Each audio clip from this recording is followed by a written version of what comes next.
Good morning, everyone. I just have to say, that's an A+ thumbnail Adam made. Adam, you just found the perfect image. It pops. I like it. Everyone is very into Saltburn right now. Job well done, my friends. How are you, Yeah, Steve? I'm good. I'm good. Let's jump in. There's a ton of stuff to discuss. There is. I'm blabbing a little bit because I want the video to pop up on Twitter because we go live on Twitter, and there it Oh, is. And now I'm retweeting it, so now everybody knows it's live in 2 spots, not just one. And tomorrow it'll be 3 spots. what's the TBD on third? that. Likely Instagram. We're gonna give that a go tomorrow. So we want to give everybody, lots of options depending on which platform you prefer to watch Collider Dailies live. So that's the plan. All right. As you all know from the thumbnail and from the title of the video, we are going to heavily focus on our SAG nomination predictions, but there was some breaking news that just dropped before we went live. So we do want to touch on that as well. And I'm going to read from the Collider article, which is titled, "This is the way to the multiplex. The Mandalorian is becoming a movie." So the article reads, blah, blah, blah, in 2019, there was The Mandalorian, with Lucasfilm announcing that the story will continue with a movie currently titled The Mandalorian and Grogu. This comes as something of a surprise, as many involved with the show had made early offhand references to season 4, though it's entirely possible a 4th season is still on the way, with details yet to be revealed. This is not the only upcoming Star Wars movie to be set in the Mandoverse, of course. Earlier this year, it was announced that Lucasfilm's new chief creative officer, Dave Filoni, would direct a movie that brings together all the story arcs of this era of interconnected shows. That is to say, The Mandalorian, Ahsoka, Book of Boba Fett, and the upcoming Skeleton Crew show as well. What this means for the rest of the series, particularly Ahsoka, which recently ended its first season on a cliffhanger, is still up in the air, but this certainly suggests it's entirely possible for any of them to continue in movie format rather than a TV season. I believe that is the bulk of the news there. Did I miss any high priority facts in that story, Steve? Basically, The Mandalorian season 4 is becoming a movie. They're releasing it in theaters. It's directed by Jon Favreau. And I don't know.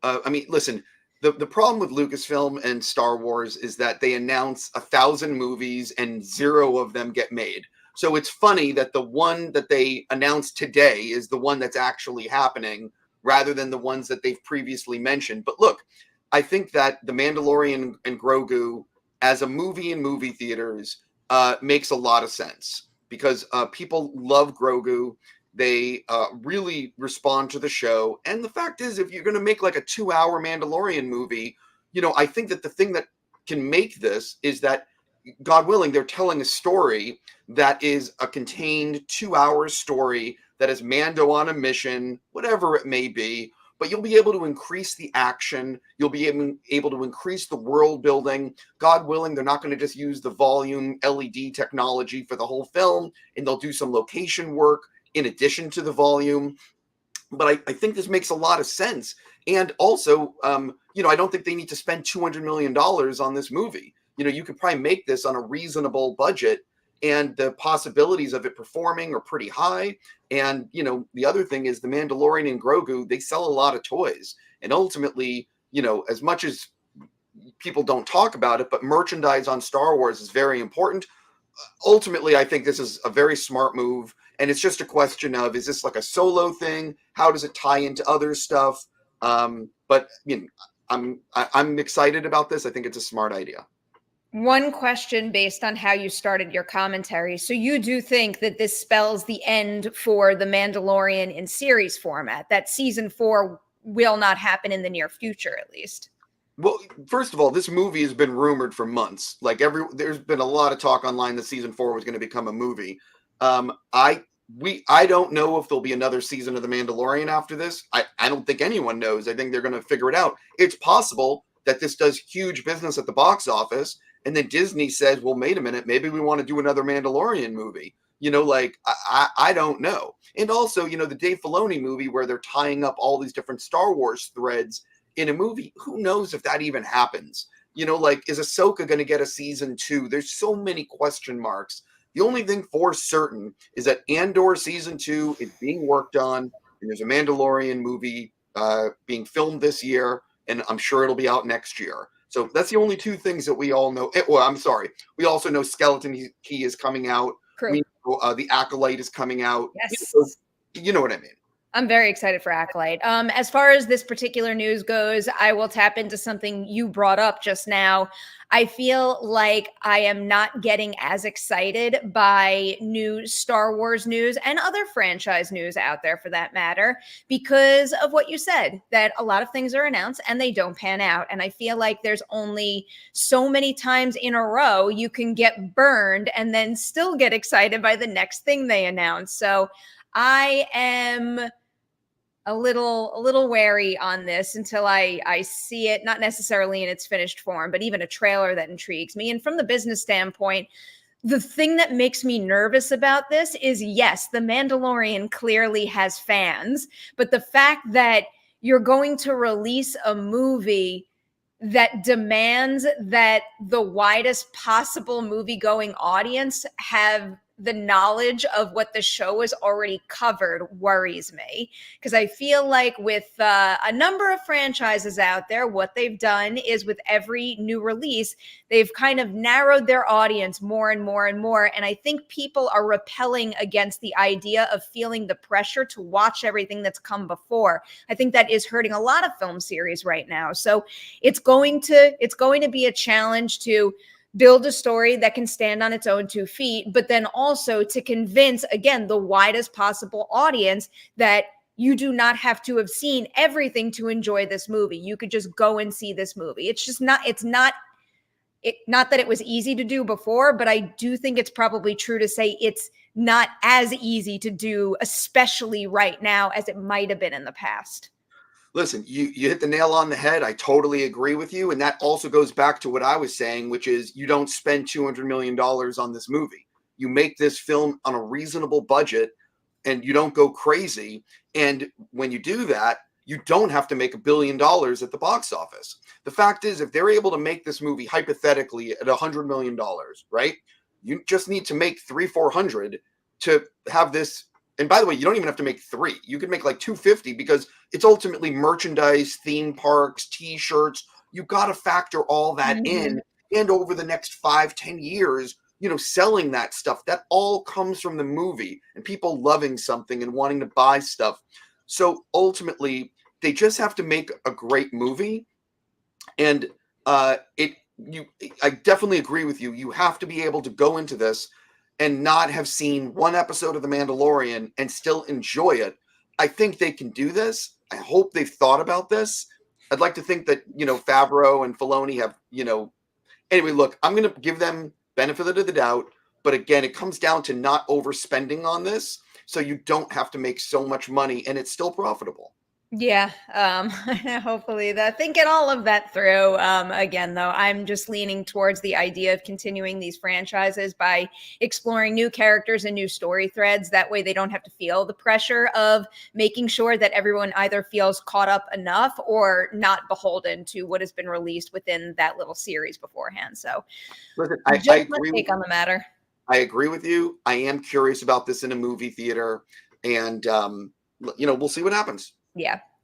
All right. So our main topic for the day now is the SAG nominations. SAG nominations are being announced at 7 a.m. Pacific tomorrow, and we are going to make some predictions. So we're going to kick off our list with Ensemble. And just so everybody knows, because this is one of the things that I think folks are most curious about. How well do the SAG Award nominations predict who's going to go on to become an Oscar nominee? And, there's probably actual stats out there that go back years and years that I could have researched, which I don't have that information handy. But, at a glance and from what I recall last year, like in my mind, I'm kind of assuming 4 of the 5 nominees roughly in each of these categories is going to wind up becoming the nominee. I feel like there's always something like, a major snub where a SAG nominee doesn't go on to get their Oscar nom. Like, Danielle Deadweiler last year. She got the SAG nomination, didn't get the Oscar nomination, one of the biggest Oscar snubs of all time, in my personal opinion.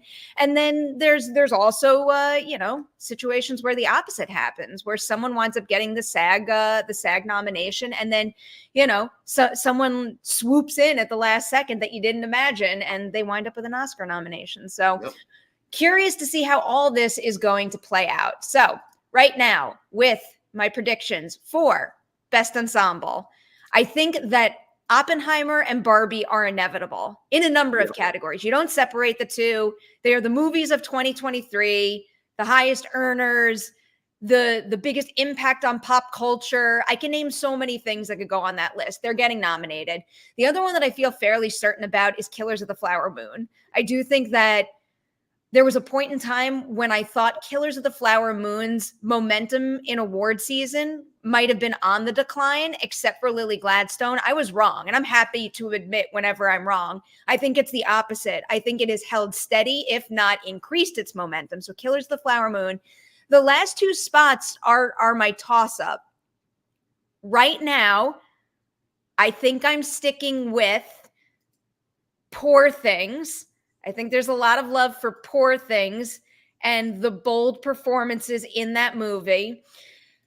And then I think I'm going to go the color purple. I also think that there's widespread love for that particular ensemble. I think they're going to get a lot of individual nominations. And as I say that, I look at the things that I'm cutting out. The two movies that I'm having a really hard time cutting off my list right now are American Fiction and The Holdovers. I feel like American Fiction needs to make more noise, and I'm going to say that The Holdovers does better in individual awards than it does in this ensemble category. So I'm sticking with Oppenheimer, Barbie, Killers of the Flower Moon, Poor Things, and The Color Purple. What you got? So I have 3 of the 5. I also have Killers, Barbie, and Oppenheimer, but the 2 that I have are American Fiction, and I'm just going, I'm throwing a Hail Mary, and I'm also saying Air. I want Air to get some award season love so badly, Steve. I feel like it wasn't positioned well enough.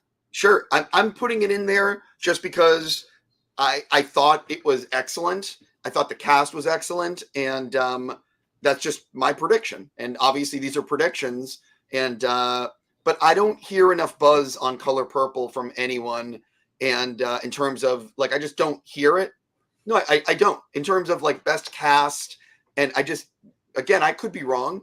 And I agree with you, Holdovers is more individual than cast.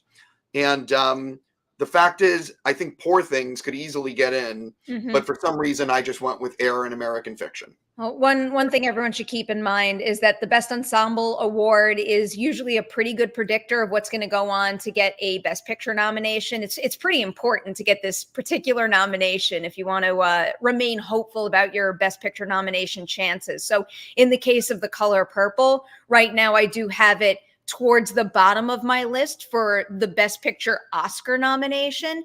If it does not get this ensemble nomination, there is a chance it will go lower on my list, if not fall off of it. So these nominations will influence our Oscar predictions in some sense. All right, let's move on to Best Actress, Film Actress. I'll emphasize Film Actress because they're also going to do TV nominations, which we are not covering on today's Collider Dailies. The 3 that I think are as close to locks as you can get are Emma Stone, Lily Gladstone, Carey Mulligan. I think those are happening. I am also going to go Margot Robbie. I think that Barbie is here to stay. 2023 was Barbie year. This is Barbie award season. I do think there's a possible chance that Barbie goes on to get like a slew of nominations at so many different ceremonies, and it doesn't get as many wins as one might hope, but nominations I think are going to happen. The 5th spot now is my toss-up spot. I think in this particular case, I am going to give the edge to acting legend Annette Bening. I think that this is where Nyad gets more of its love, and I do see a world where she gets this nomination from SAG and then winds up not getting the Oscar nomination and somebody else getting that 5th slot, so to speak. I agree with you. I have 4 of the 5. The difference is I don't have Annette. I have Sandra Huller for Anatomy of a Fall. I think that her work in that film was phenomenal, and I just think that it's more. Anyway, I think Sandra gets it. Yeah, I think that fifth spot is either going to be Annette Bening, Fantasia Barrino, Sandra Hüller, Greta Lee, or Natalie Portman. I think all have a shot here. All right, so we are moving on to Best Film Actor. And I, again, think we have four that feel like close to locks, to me at least, beginning with Cillian Murphy. Then I have Paul Giamatti, Bradley Cooper, Jeffrey Wright. And right now, I'm going with my heart. I'm going with the person that I want to see get this nomination because I think he is a lovely individual and he is wildly talented. I'm going Coleman Domingo for Rustin. That means that I'm bumping Leonardo DiCaprio off the list, who, of course, industry icon, and he's excellent in Killers of the Flower Moon. So I'm definitely not going to write off the possibility that his name is going to be on this list and not someone else I just mentioned. So I'm putting Leo on over Coleman. I have the same. I agree with you on the other four. I just don't know if enough people have seen Rustin, and I think that is the issue for Coleman. I think Coleman's performance in Rustin is fantastic. I think the movie is incredibly important. Shines a light on this person that made such a huge difference in our world.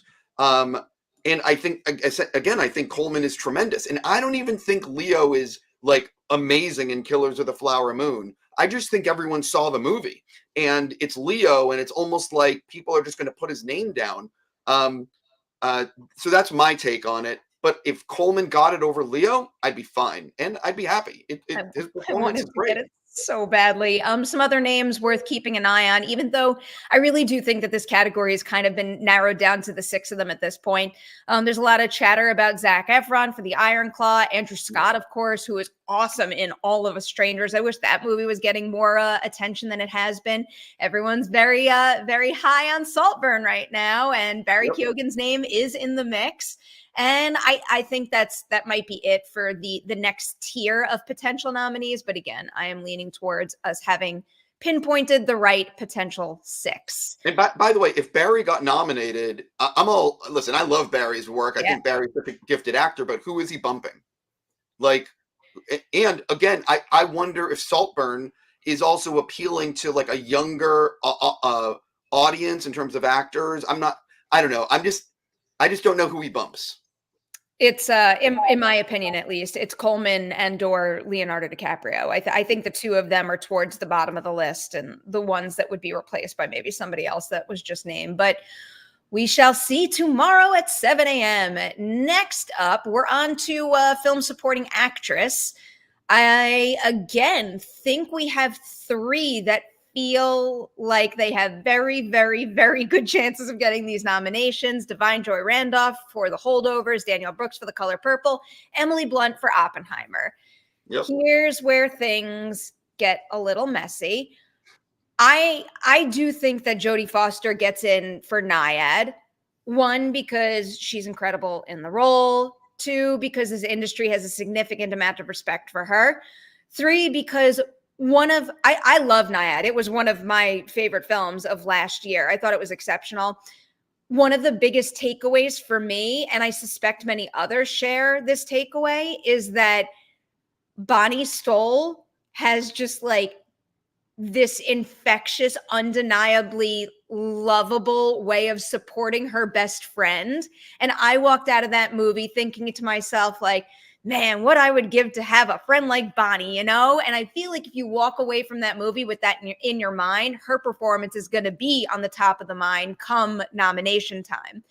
The other thing is, yes, I know in award season, we all wish that it could be, you know, look at just that performance and that performance alone and compare and contrast and all that good stuff. But the truth of the matter is there are human beings voting for these awards. And if someone is involved in another really hot project that is getting a lot of headlines right now, there's a better chance that their name is going to be on the top of minds versus somebody else who is maybe just promoting their potential Oscar nominated film.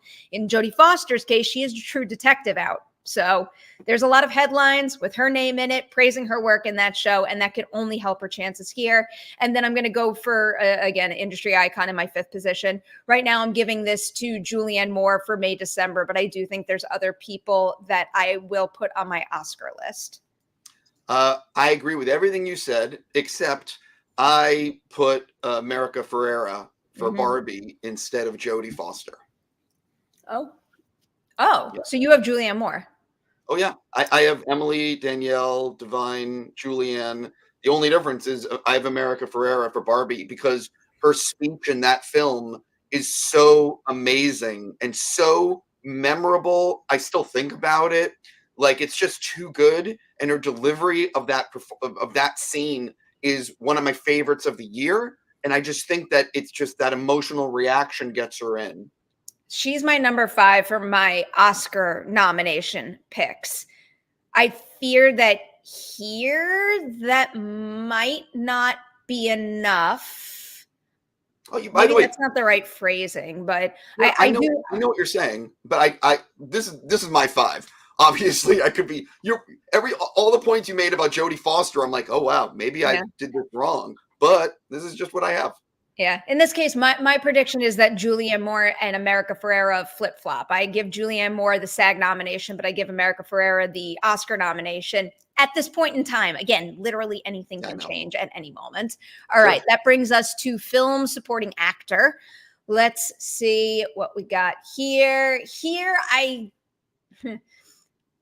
I'll tier them for you, Steve. I think the top tier is the tier that I would be absolutely shocked if they didn't get a nomination. The 2 people on that tier are Robert Downey Jr. and Ryan Gosling. Then I'm going to say these 2 people have a very, very, very good shot of getting the nomination, but I'm not as confident as those other 2, Mark Ruffalo and Robert De Niro. Then the 5th spot, I do think that there's some serious there's a serious battle for this last spot, but I'm going to stick with the same exact list that I have for my Oscar predictions here, and I'm going to give it to Charles Melton for May, December.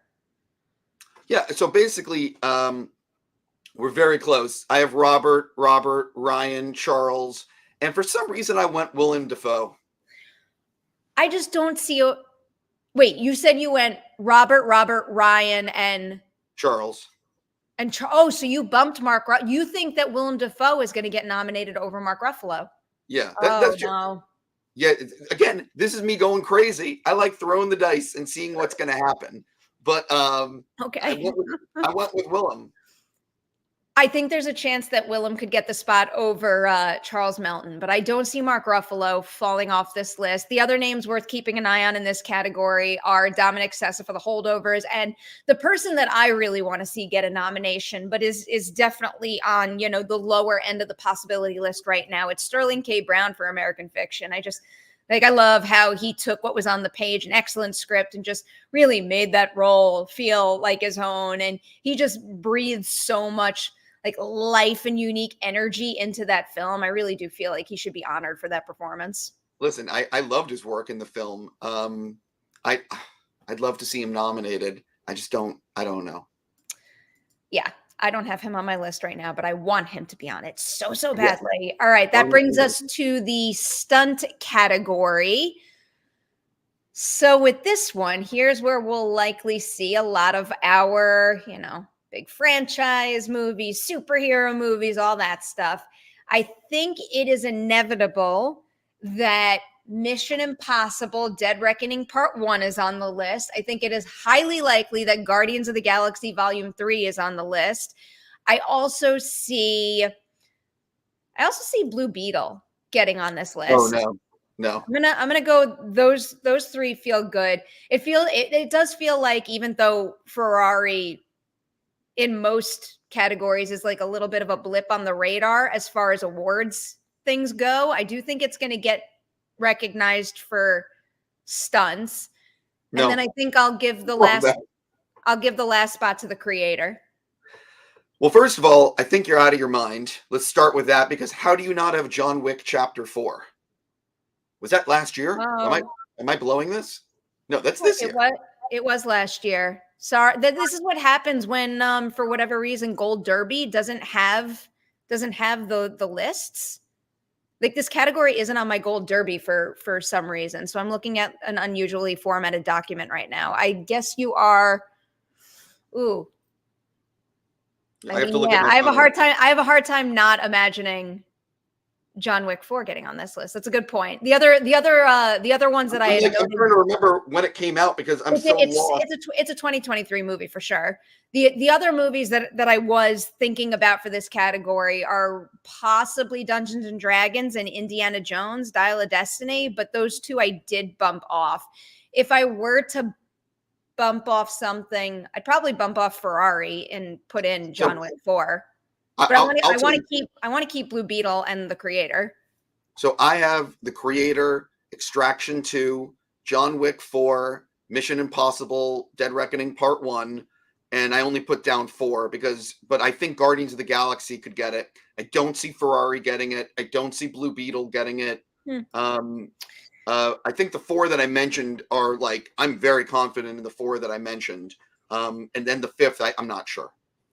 I think Guardians of the Galaxy could get it. But I just don't think enough people saw Blue Beetle. And I don't think anyone, when they think of the movie, thinks of the stunts. And with Ferrari, there's select stunts. But the 4 that I mentioned are like loaded with action and stunts, you know? I think this is Mission Impossible's award to lose. I think they've been the most, like, not only just like very impressive stunt work in the movie itself, but I think they did a really good job, the studio, of sharing, featurettes and other promotional material that really highlights the lengths they went to for those particular stunts. Part of the reason why I include Blue Beetle, though, is, I know it might not have been as big as some of these other titles we're talking about, but it does feel like there was a pretty significant amount of internal support for that movie. And when I say internal, I mean, the inside baseball, like filmmaking bubble sector. I do think a lot of people were extremely passionate about what they achieved with that movie. And I don't know, I feel like there's a different kind of passion for that movie than some of the other titles that could push it into this category. Well, first of all, I do think that the race is Mission Impossible and John Wick Chapter 4. I think what Tom does is like he's a god in terms of action. But I just think that John Wick Chapter 4 just had so much incredible stuff in it. In that stairway sequence in Paris, the car stuff, like John Wick is just loaded. And, Mission has, man, the action in Mission is like, again, either of those films deserves to win. Mm-hmm. I just don't think enough people saw Blue Beetle. So I don't see it getting nominated, and I just don't see it. I think that could be my swing. Could be my swing and miss, but I'm happy to highlight it. I swung and we'll probably miss on a bunch of these things, but don't we all? It's the name of the game. But also Extraction 2, great stunt work. The Creator, great stunt work. So anyway, but I think it's Mission or John Wick 4 in terms of winning. All right. We shall see. We shall see. We will revisit how we did on tomorrow's episode of Collider Dailies after the SAG nominations are announced. Steve, is there anything you'd like to promote before we say goodbye to everyone? When in the next little while, I'm announcing our next IMAX screening. So there's that. And that's basically it. If you check Collider, it'll be at the top of the site. If you live in LA and you're around next week.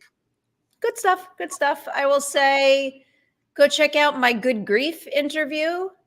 That one's up and running. And here's something I'm really excited for. And now I could say out loud because it's in the can, so I can't jinx it. This weekend's Collider Ladies Night is going to be with Mean Girl star Renee Rapp, who is just like the coolest. Her confidence is infectious. And I love it. I can't wait to share that with you all. So until then, have a good day. We will see you tomorrow for a brand new Collider Dailies at 10 a.m. Pacific. Have a good one, everyone.